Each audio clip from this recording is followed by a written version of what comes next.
Welcome back to Her Becoming.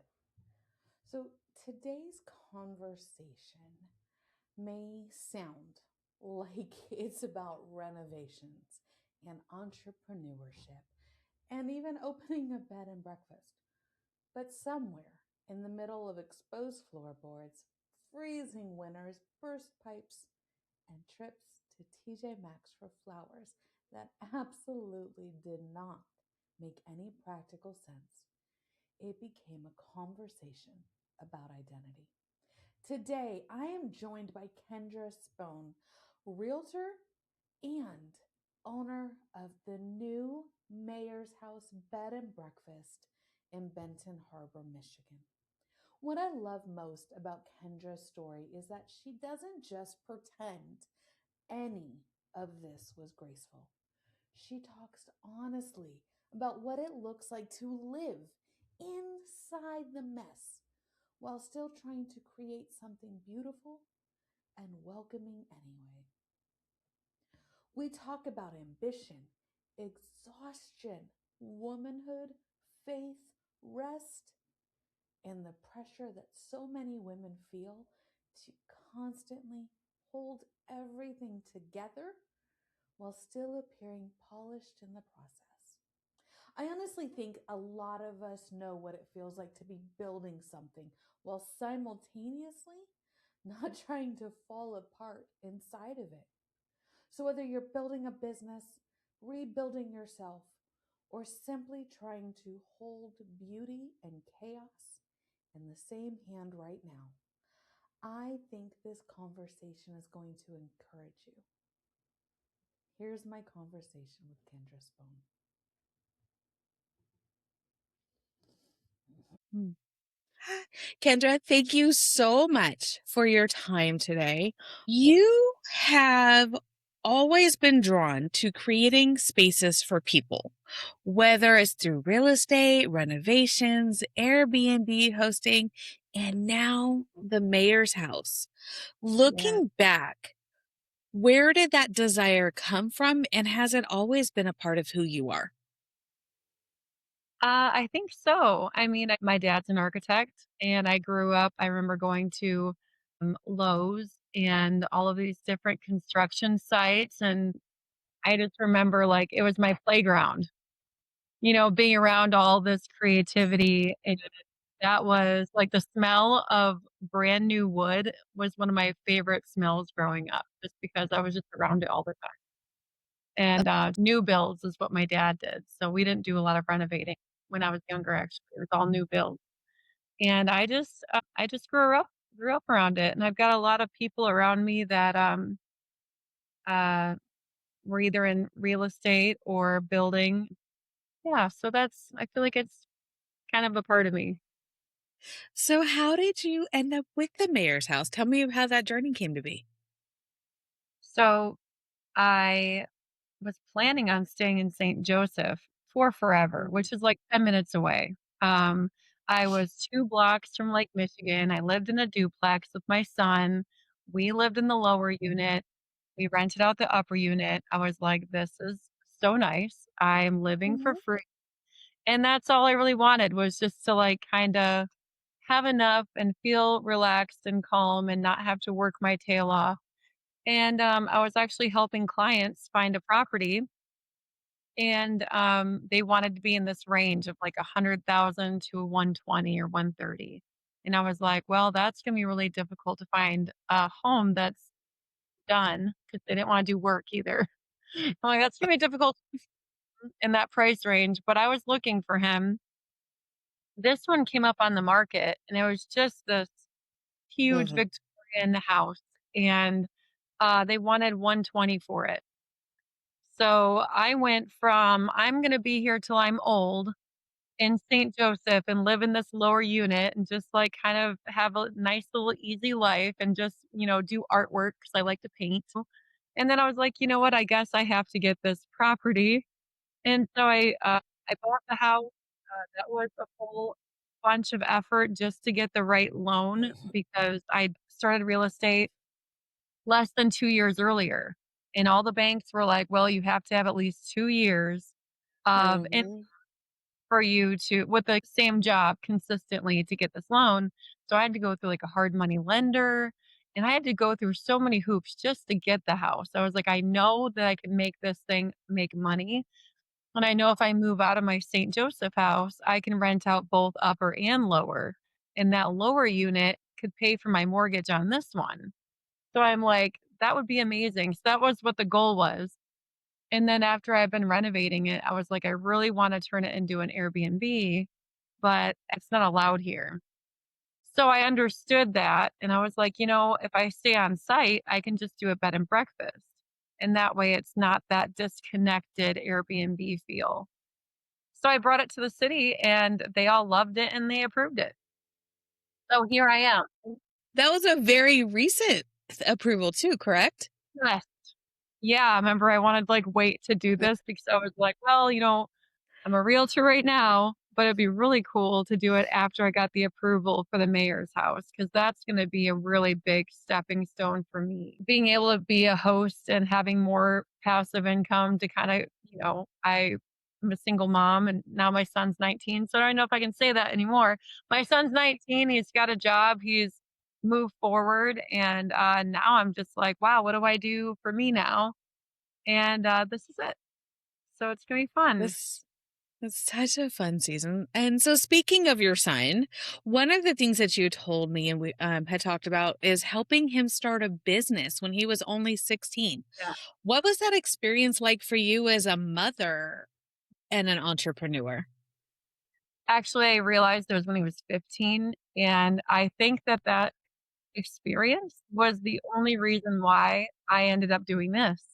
It's funny how everything rolls into each other. Braden, my son, he really wanted to have a boba tea stand, and he was getting older, and I was like, maybe we could do the farmer's market. Everyone is, like, Hmm. lining up at your house or our house to get boba tea. So I was like, maybe we should go further with this. And my mom also mentioned, like, you guys need to get this going. People love it. We decided to start the process of figuring out the hoops to start a business, going through the city and getting permissions and permits and the health department. And there's just so many steps just to do a simple farmer stand. And I had no idea. And honestly, I would not have done it for myself. Not in a million years. But because he wanted to do it and he's my son, I wanna Hmm. help do whatever he needs to do to succeed, and I wanted to help him fly.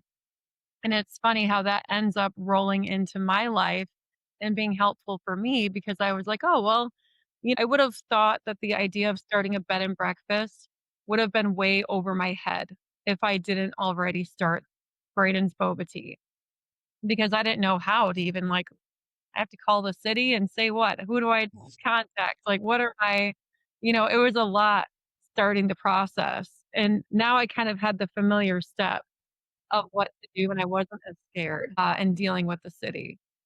So I think it really helped helping Braden start his business and staying focused on him. And it's funny how when you do things for other people and you get your focus somewhere else, it ends up being a good thing for you later. I learned so much during that process. What has surprised you the most about the process? Um, the amount of hoops, I think. I don't think I realized how much work it was to do even, like, the simplest things, like having drawings for the boba tea stand was a big deal and just, like, getting everything drawn up and then, "Okay, now we have this step, now we gotta do this step." And I think the biggest thing that I had to keep remembering was taking it one small step at a time and not looking at the whole picture. Because as soon as I looked at the whole picture, I got overwhelmed and I was like, "I can't do all this. This is a lot." But I would just do one step at a time, one permit at a time, talking to the health department, talking to the city, talking to the actual place that does the farmer's market, because those are 3 different things.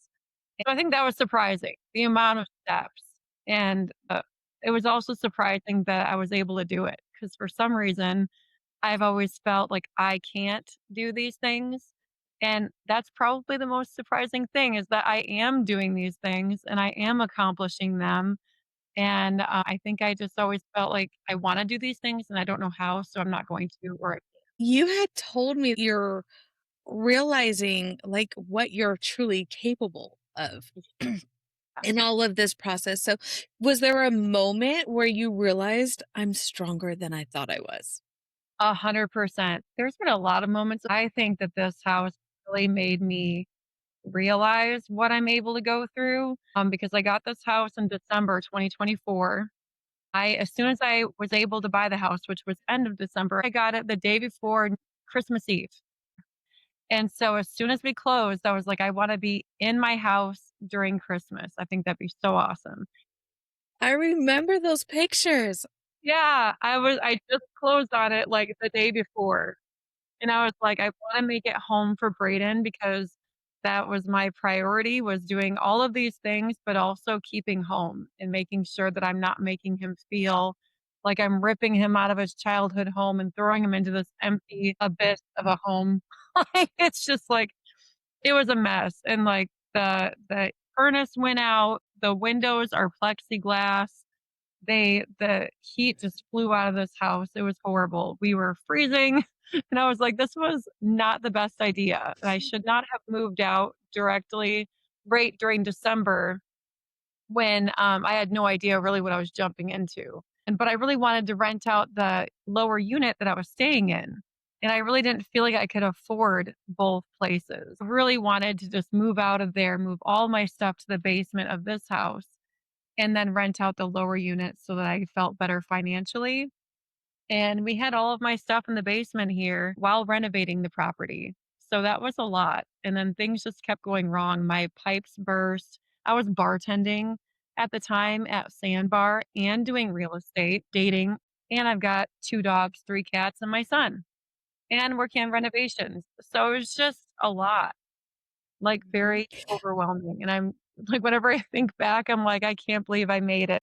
I'm almost there now, so that's good. If you have interviewed me a year and a half ago or a year ago, you have been like, okay, so no one be an entrepreneur ever. Don't do it. She looks like she's about to lose her nugget. Oh, you described it in your pre questions to me. Feel like you've been swimming upstream for the last 2 years. What kept you moving forward in those moments where it just would have been easier to quit? Well, but I really can't quit because I bought a whole house. So it's like if there was a way to quit, I think I would have. And I think a lot of it, like, everyone telling me, like, "I don't know, this is a lot. You maybe shouldn't have done this." And I think a lot of it was this constant calm feeling, and I really feel like a lot of that is just Jesus, God, my connection with him. I really do feel like it's been a constant feeling of, "You did the right thing. It's gonna work out. It's gonna be okay." And I felt like I'm going the right way. I just like I was telling Mm. my mom 8 months ago when I was over my head in renovations and super stressed out, I told her that I feel like I am on a train and I'm just going full speed ahead on this train, and God is just laying the immediate train tracks right in front of my train. And I'm just going full blown without having anything ahead of me. And God's just laying the next one. And it's been terrifying because I don't know, like, even when getting the house, I had no idea I was going to be able to get the house. I was able to place the offer and I didn't have an approval yet. And I was terrified the entire 30 days because I was like, oh my gosh, what if I don't get approved? And then I've taken this property off the market and I've put my name on it, which is a big deal to me as a realtor. I'm like, I put my name on this. I said I'm going to buy it. I'm here. I put an offer. We made an agreement on the offer. And what if I don't get approved and she has to go send it back to the market and it makes it look bad to the property? Then everyone's like, what's wrong with it? So I was like, this is a big deal. So that was stressful, and I just kept trucking along. I was like, "I'm gonna find a way to get this property," and it ended up working out. But how it's been since 2024, it's been just one track in front of the other, and I don't know how I'm here. I'm just Well, going. like you said, Jesus. So God's laying those tracks for you, which is amazing. I want to talk a little bit because you said you lived in the house this whole time. And there's a difference between liking the renovations. Okay. You come in, your house is all done, and actually living through the Yeah. construction, the uncertainty. And you did a lot of it yourself as well, Yeah. if I remember Yeah. correctly, right? Yeah. Mhm. What has that process really looked like behind the scenes? Not the Instagram photos I've seen, Yeah. but Yeah. behind the scenes. A lot of it feels like I'm constantly trying to create home, and it's hard. It's hard to make a home. Like, I'm constantly trying to nest and trying to make my little home for my son and for my boyfriend to come over and have it be very homey and connected feeling. And when you've got stuff everywhere and you can't even there's been months where we haven't been able to find a place to sit because we've got construction stuff everywhere. Like, we had the whole dining room we had to pull up the whole dining room floor and pull out all the beams because they were all, eaten up by wood-destroying insects. They had to pull them all up, they had to put new beams down, put new, floorboards down, and then the original hardwood floor they put, on top of that. So during that time, the living room, I couldn't walk into it because everything that was in the dining room was in the living room and in the entryway, and I could hardly move to get through my house to go to my bedroom. That was stressful. It was like a month of me not feeling like I could walk around my house or sit somewhere. And I think that's Oh, what is hard. It's just, like, not having a place to go and, like, not knowing what to do with yourself, and there's so much to do. And I do like being a busybody, like, I like to get stuff done, but also it feels like no matter what you do, it doesn't help because the project is so much bigger than what you can do. So it's been really mm. important to look at the next step instead of the whole picture because it's extremely overwhelming. You've mentioned that home, Mhm. that feeling, and because you Yeah, care so deeply about creating a home that feels yeah, warm and welcoming. And as someone who yeah. loves people in her house, I understand. How do you hold on to that sense of peace and hospitality when life itself is messy and unfinished? You know, my mom and sister kinda make fun of me about this a lot, but I'll be buying decorative pieces when I'm missing the entire floor of my house. So I will be at TJ Maxx being like, "You know what? I just have to have this picture on the wall. I know the dining room floor is missing. All the outlets need to be done, and there's a hole in the roof. But it's really important for me to put these flowers on this table. And it's really important for me to put this picture right here. And it's important for me to light the candles." And like those things are what I need to get through the mess. I think that makes me feel Mm. like, oh, there's a picture on the wall. It's more homey now. And I just do little simple things like that until it all wraps up and then it really feels like home. And like the things that you were seeing on Instagram is what I've been trying to pull together even during renovations. I love that. I tell Matt frequently when we're entertaining details. Details matter. They do. Right? Because, someone might not pick up on all the details, but they'll notice one or two, and it'll help them connect with this space. Yeah. And that's what's important. Yeah. I feel like this house has a lot of character all on its own, Mm. and so adding to that character is really what I've been trying to do. Like, even, the woodwork in this house is incredible, and I'm using that woodwork and just adding onto it and making it look even more intricate, which has been really, really fun. Like corbels and curtains and little decorative pieces here and there that look like they're part of the home. It's just really fun. Aw. So, Kendra, I have to ask you this. Mhm. How do you balance ambition with rest when you've been pushing for so hard and for so long? Because even before you got this house, you had just pushed to get your realtor's license. And since I've known you, it feels like you've just been going from one thing to the next. How do you balance? I don't think I've been doing a good job of balancing, actually. Like, I took a girls' weekend with, like, a group of really amazing women. They went for the weekend. I ended up only going for the day.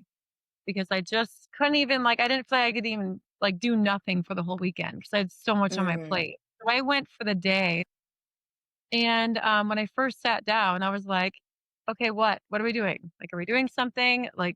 Are we accomplishing something?"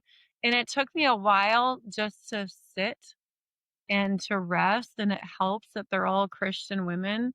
So they all, as soon as we got there, I told them to wait for me because they were about to start prayer. And they'd already been there for like a day and a half or something. And I was like, wait for me. I need prayer. We're going to have breakfast together. And I want you guys to pray with me too. And I'm really glad I made it for that because it kind of started out my day in rest. And I think that that's something mm, I need to do and I don't do enough of is having time to rest and being okay with resting even though you've got a huge pile on your plate. I have been really bad about taking that time to rest, and I've allowed, all the things that I have to do to take over a lot of my peace that I've always had.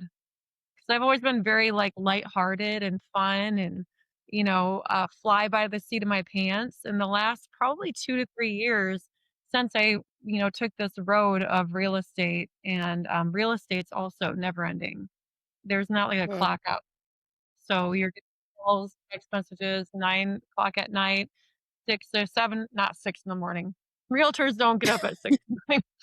But I would say between, 8 and 9, 10 o'clock, it's just never ending. There's always something you could be doing, and that's not really something I'm used to. I'm really used to, Mm, waiting tables and bartending and doing, I was a cashier too, just things you clock in, you clock out. So real estate has been a very new idea for me because it doesn't stop. And I don't know how well I do with jobs that don't stop because I'll keep going until my legs fall off. And so I think I've got to learn that balance and figure out what's best for me and figure out how to balance working so hard because I normally like to start something and finish it. I'm not like a stop in between person.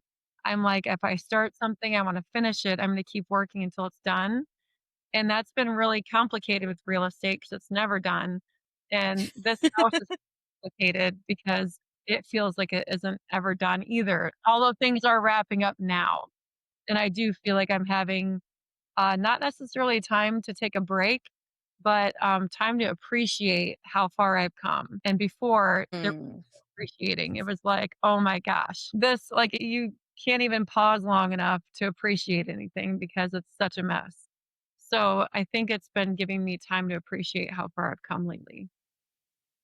Well, you have just in the few years I've known you, Mhm. and I trust me, I get it when you talk about not knowing how to rest. When I left my last corporate job, it took me 6 months before I finally felt feeling like I had to constantly be producing something. Yes. Yeah. And yeah, that was just life. That was just what I knew. That was I have to be doing something. I have to be making something. I have to be Yeah. and if I'm not working, I'm cleaning. Because Yeah. there's always something to do at home, right? Yeah. Yeah, 100%. Ooh, I went to this So, really cool, ladies conference just, it was probably a month ago, and I really felt like that spoke to me a lot too. It was a whole day of a women's conference, and I Mm, cleared my schedule for it. And one thing they said that really spoke out to me was, they were saying that you are worthy even if you are not doing anything. You can do mhm, nothing and you are still worthy of love and you're still worthy of being Jesus's daughter. You are still worthy of it all, even when you do absolutely nothing.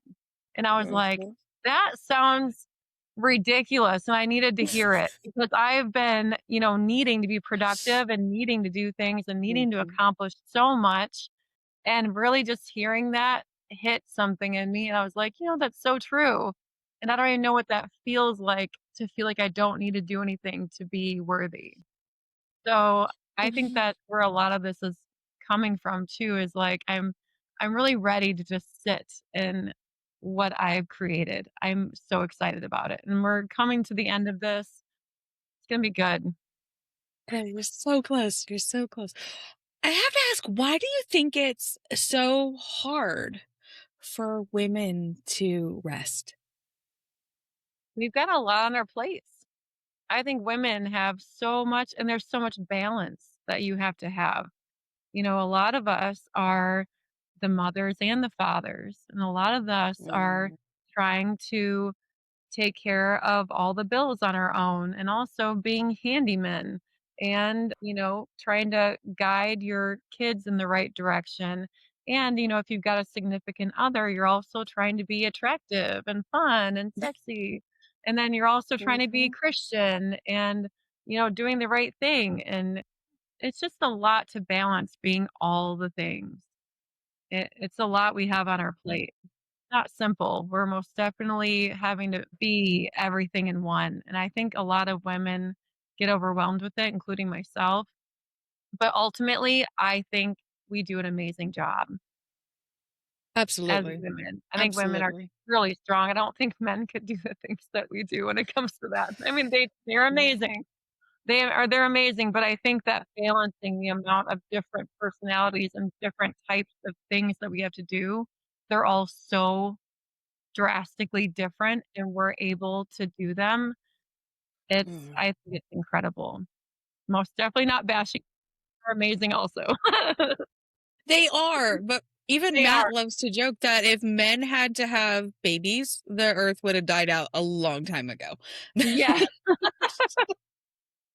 It creates I mean, you have to have a huge balance just to do that and just, being sensitive and which is a natural thing for us is to be sensitive and nurturing and caring and, mothering and also yeah, that attractive thing too, that's hard, and I Mhm, think during the renovation process of this home, I think that's something I've struggled with too, is because I'm used to being able to get ready and, mhm, blow dry my hair and do my makeup, and I cared about my appearance, and the last year and a half, I mean, I have shown up in public in ways that I never would have thought that I would. I am not joking. I have gone there covered in paint with my hair greasy, no makeup on, no teeth brushed, I just have to get this project done. And just like almost on robot mode to where I just didn't mm, care anymore about my appearance. I was just constantly working and I was most definitely robot mode. And I needed to find time for my boyfriend too and to balance the working on the house and then being like, "Oh, let's go to dinner." And I should be wearing something cute because I haven't looked cute in a long time. And I'm like, I should wear a little dress. And then I'm like, I don't want to wear a little dress. And so I'm going to show up in leggings again. And I'm just like, here I am. I'm so glad I made it. That's where I am. Okay, I'm in things those of constantly. you who can't see this woman because you're listening, she is gorgeous. She is tall. She is slender. She is athletic. She is everything that us short, chunky women wish we could be. She is I have not gorgeous. been You are smarter. absolutely beautiful woman. Okay. I have seen you in leggings and a top, and you're still gorgeous. Okay. Aw, thank you. I have to ask this. What do you think this season has refined in you personally, beyond business or success? Where has it refined you personally? Hmm.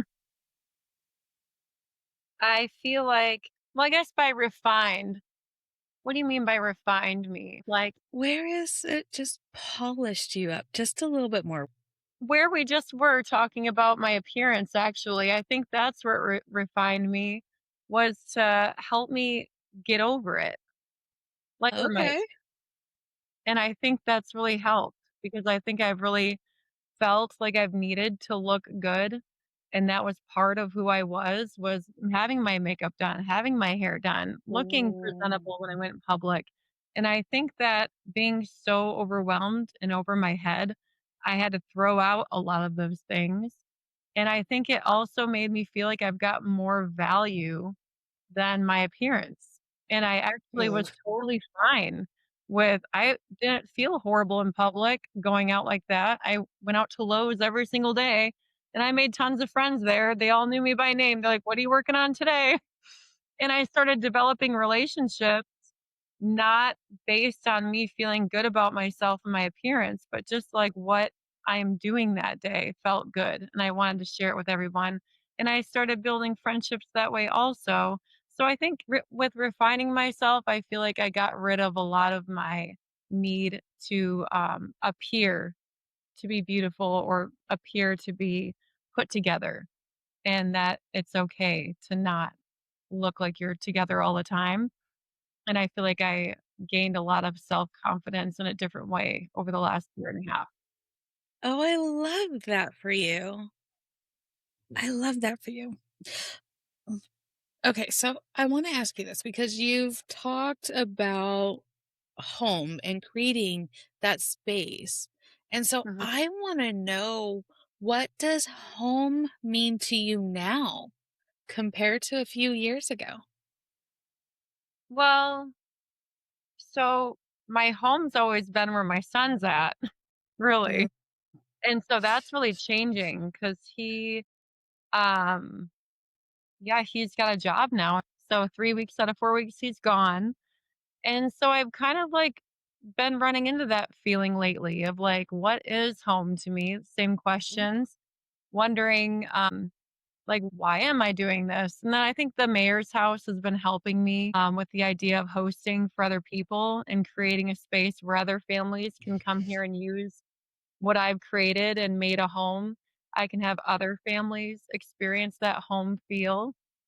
But honestly, I don't really know how I feel about it. And I don't really know what home is anymore. I'm trying to figure out what a new home is for me because it's new. It's all changed. Love that because, it can be anything at this Yeah. point. Yeah, it's changing as we speak. The last couple months, it's been crazy. Oh, well, I cannot wait to hear how it evolves. And so, Mhm. as the mayor's house opens and this chapter begins to come together for you, who do you feel you're becoming through all of this?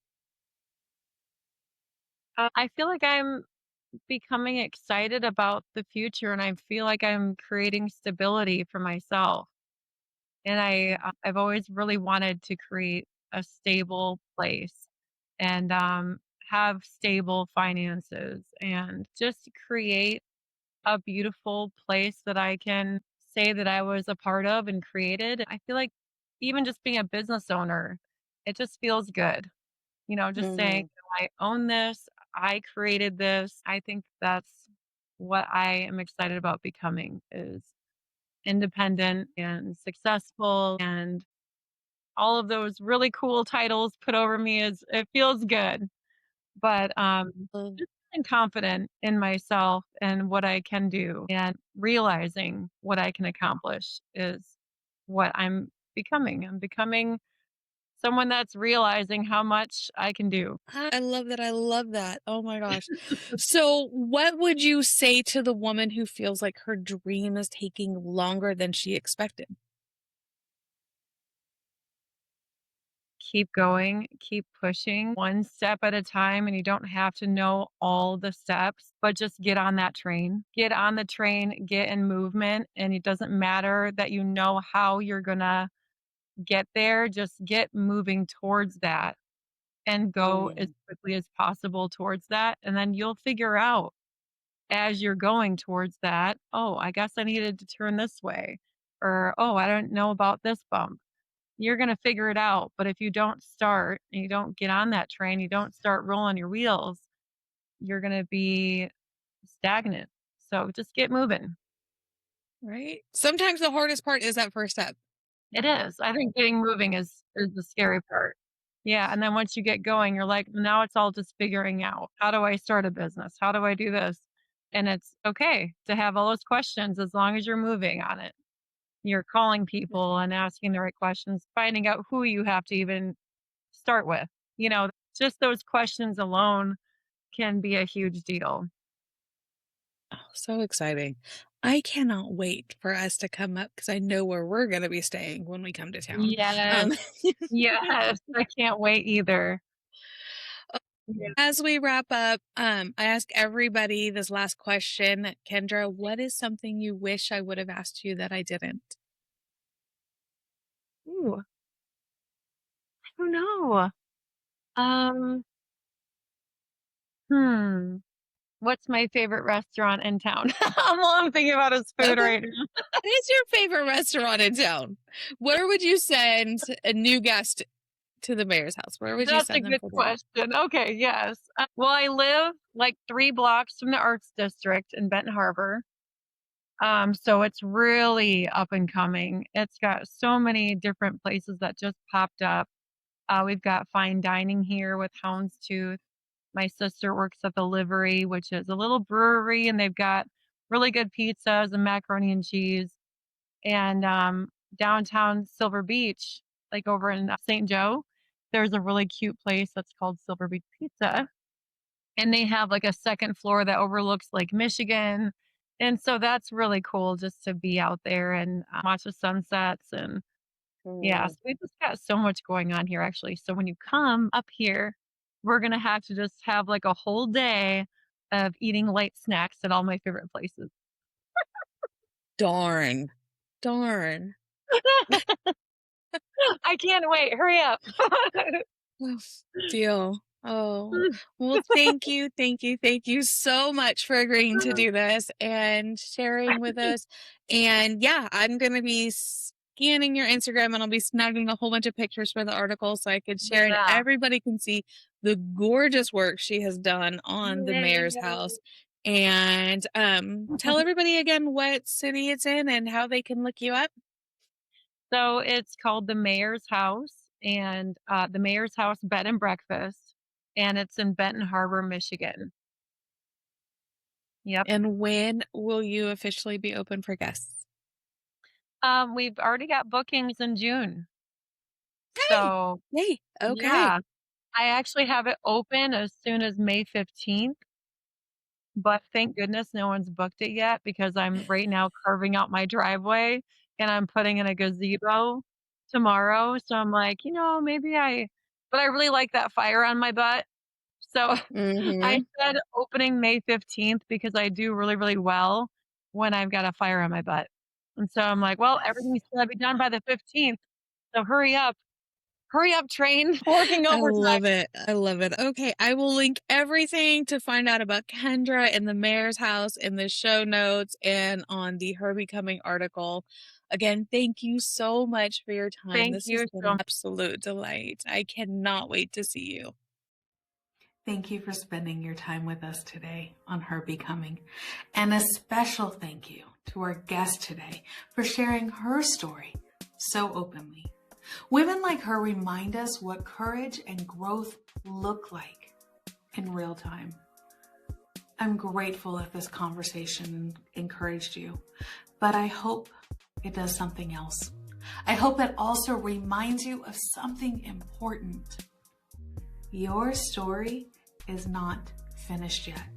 Wherever you find yourself in the process, keep building. And if someone came to mind while you were listening, consider sharing this episode with them. You never know how a story of becoming might encourage someone else to keep moving forward. Until then, thank you for being here. And while we're all still building, please pardon our dust.